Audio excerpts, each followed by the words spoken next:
Àṣírí ìfẹ́ ìkọ̀kọ̀ tó wà láàrin òṣèrébìnrin BISOLA BADMUS àti olórin gbajúgbajà tí gbogbo wa mọ̀ sí K1 The Ultimate. Ẹ̀yin èèyàn wa, ó mà ti tú síta báyìí o níbi pàtí èyí tí wọ́n ṣe lẹ́nu ọjọ́ mẹ́ta yìí. Èyí ó mà kọjá agbára, ó ṣe ni níhà nítorí ọ̀pọ̀lọpọ̀ èèyàn mà ní kò mọ̀ nípa nǹkan tó ṣẹlẹ̀ láàrin BISOLA BADMUS àti olórin gbajúgbajà tí gbogbo wa mọ̀ sí K1 The Ultimate.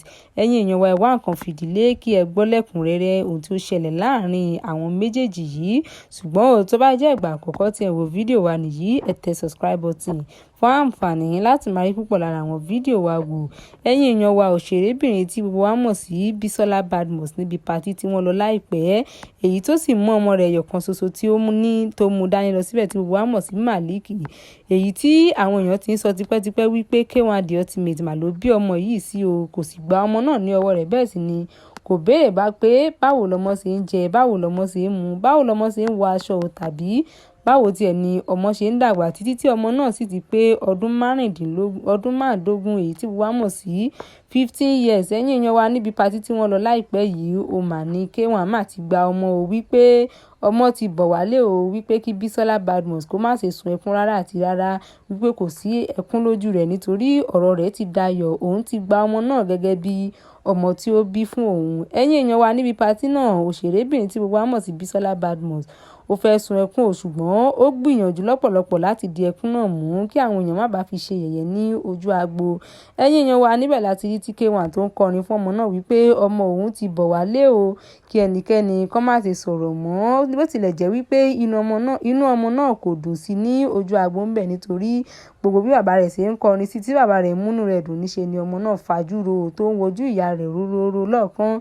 Ẹ̀yin èèyàn wa, èyí mà nìkan tí ó ń ṣẹlẹ̀ lórí ọ̀rọ̀ K1 àti BISOLA BADMUS. Bó tilẹ̀ jẹ́ wípé BISOLA BADMUS ti jáde láti wá pariwo tipẹ́tipẹ́ wípé òun ò ní nǹkan kan láti ṣe pẹ̀lú K1 mọ́, nǹkan tí òun kàn fẹ́ kó ṣe fún òun ni wípé kó gbìyànjú láti máa tọ́jú ọmọ ẹyọ kan ṣoṣo èyí tí òun bí fún un tí gbogbo wa sì mọ̀ sí Màlíkì.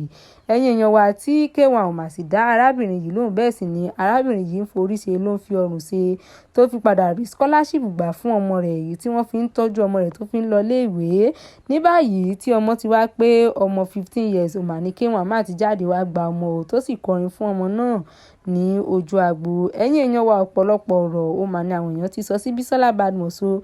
Àwọn èèyàn bú BISOLA BADMUS lóríṣiríṣi wípé kí ni ìdí tí ó ṣe tẹ̀dílẹ̀ fún K1 nígbà tí ó mọ irú ọkùnrin tó jẹ́, bẹ́ẹ̀ sì ni àwọn mìíràn gbóríyìn fún wípé obìnrin bí ọkùnrin ni, wípé akíkanjú obìnrin ni o tí ó tọ́jú ọmọ náà láti kékeré títí débi tí ọmọ yìí dé láì complain. Ẹ̀yin èèyàn wa, èyí mà ní ohun tí àwọn èèyàn sọ lórí ọ̀rọ̀ BISOLA BADMUS àti K1 The Ultimate. Ẹ̀yin èèyàn wa, ohun tí a ní láti mú wá fún yín lórí àwọn méjèèjì yìí rèé. Bó bá tún ṣe ń lọ lórí ọ̀rọ̀ àwọn èèyàn wọ̀nyí, a ó tún máa mú wá sétí ìgbọ́ yín. Ṣùgbọ́n ohun tí ẹ bá lérò lórí nǹkan tí ó ṣẹlẹ̀ láàrin àwọn méjèèjì yìí, ẹ tẹ̀ sí comment section kí a lè fomi jómi tó rọrùn lórí rẹ̀. Tó bá rí bákan náà, ó tún di ọjọ́ mìíràn, ọjọ́ ire, ó dìgbà.